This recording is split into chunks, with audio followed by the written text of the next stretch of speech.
Perkenalkan, nama saya Nani Suryani, Prodi PGMI semester 3, Fakultas Ilmu Keislaman Universitas Islam Al-Ihya Kuningan. Tujuan pembuatan video ini guna menjawab pertanyaan UAS mata kuliah pembelajaran IPS. Oke, langsung saja. Jadi, antara ilmu sosial dan ilmu pengetahuan sosial itu berbeda. Perbedaan ini dapat dilihat dari 4 aspek.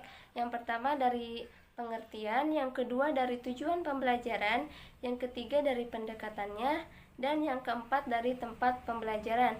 Nah, yang pertama ini dari pengertian.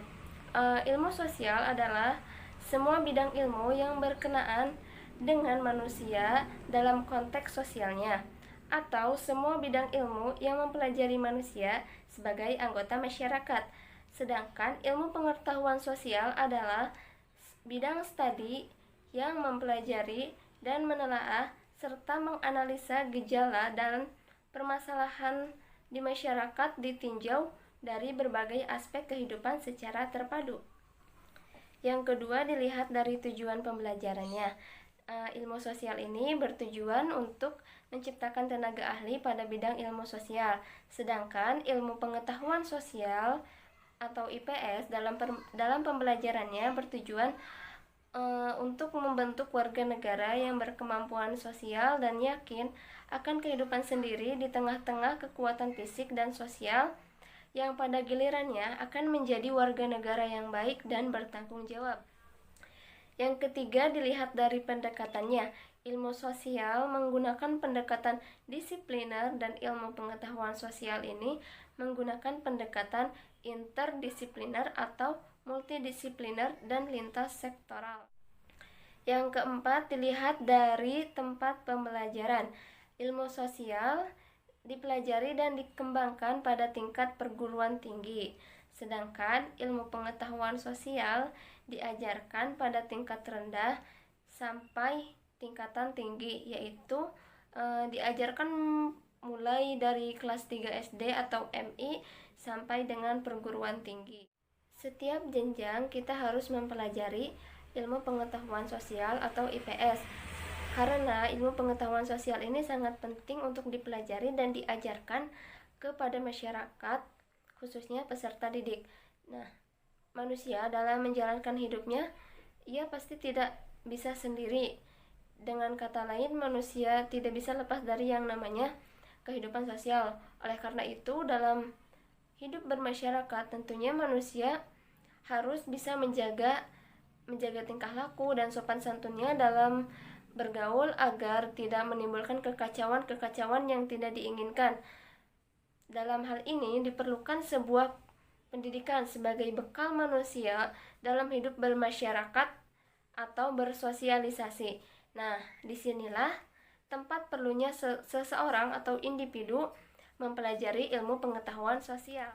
Karena dalam ilmu ini diajarkan ilmu sosial, budaya, ekonomi, dan lain sebagainya yang berkaitan dengan kehidupan masyarakat. Agar individu tahu bagaimana caranya menghadapi sebuah masalah, baik yang menimpa dirinya ataupun masyarakat, dan dapat mengatasi masalah tentunya. Bagaimana seorang bisa bermanfaat bagi lingkungan sekitarnya, bisa berpikir positif dan kritis, bisa menjaga hubungan dengan orang lain secara baik dan elastis. Selanjutnya, strategi yang bisa digunakan untuk memunculkan minat belajar IPS agar kreativitas dan orisinalitas bangkit. Maka perlu dibuatkan pertanyaan-pertanyaan terbuka. Pertanyaan ini sifatnya membuat siswa merasa tertantang untuk mencapai sesuatu yang lebih, namun tetap dalam jangkauan.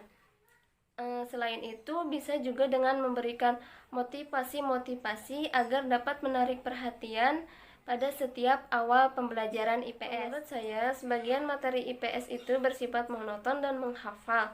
Mungkin karena salah satu tujuan dalam pembelajaran IPS ini agar peserta didik mampu memahami materi tersebut, sehingga guru menekankan untuk selalu menghafal materi agar selalu diingat oleh peserta didik tersebut. Namun itu malah membuat anak tersebut merasa jenuh. Oleh karena itu, seorang pendidik ataupun guru dalam proses penyampaian materi dalam pembelajaran IPS ini, dia harus memiliki metode yang kreatif dan menyenangkan sehingga menarik perhatian anak untuk belajar IPS. Selanjutnya, pendekatan pembelajaran IPS. Pendekatan pembelajaran terpadu dalam IPS sering disebut dengan pendekatan interdisipliner. Model pembelajaran terpadu pada hakikatnya merupakan suatu sistem pembelajaran yang memungkinkan peserta didik secara individual maupun kelompok aktif mencari, menggali, dan menemukan konsep serta prinsip-prinsip secara holistik dan otentik. Salah satu di antaranya adalah memadukan kompetensi dasar.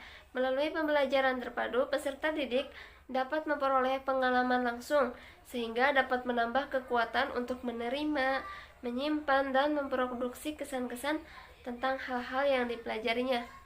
Dengan demikian, peserta didik terlatih untuk dapat menemukan sendiri berbagai konsep yang dipelajarinya.